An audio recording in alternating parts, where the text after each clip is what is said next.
Hello everybody, it's Reggie here with just a quick update on Brayworth Park.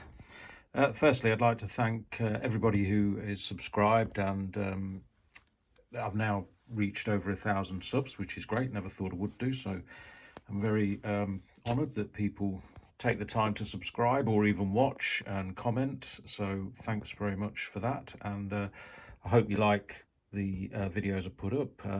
They're not always very regular, but it depends what I've been doing, whether I've been working on the layout or not. Sometimes I'm not doing much, and sometimes I'll get a project and get on with it.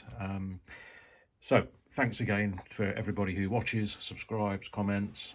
It's very much appreciated.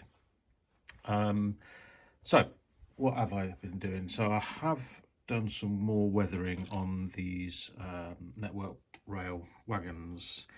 So what I've done is I've used a combination of airbrushing using frame dirt and sleeper grime.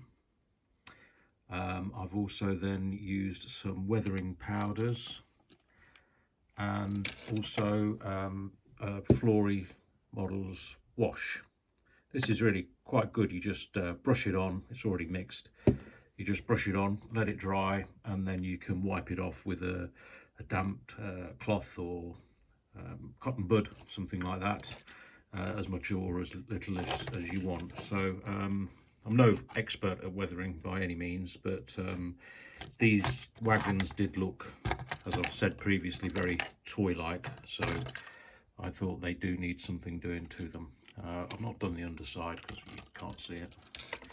So then the next stage is putting some loads in them. So I'm just doing that, and rather than fill the whole wagon full of a load and waste a lot and make it too heavy, I've been cutting some cardboard strips just from a cardboard box. Put a couple of them in the base, and then fill the top up with this particular one is a granite load from I've had it a while, from Hatton's. Yes, we all know about Hatton's. I'm not going to get into that. There's been plenty of discussion about Hatton's and Worley, etc. I will say I don't think the hobby's in decline. The amount of manufacturers and the amount of people at exhibitions and the small suppliers and large suppliers out there, I think it's very healthy personally. So anyway, so that's the next stage. So what I shall do with this is all loose at the minute.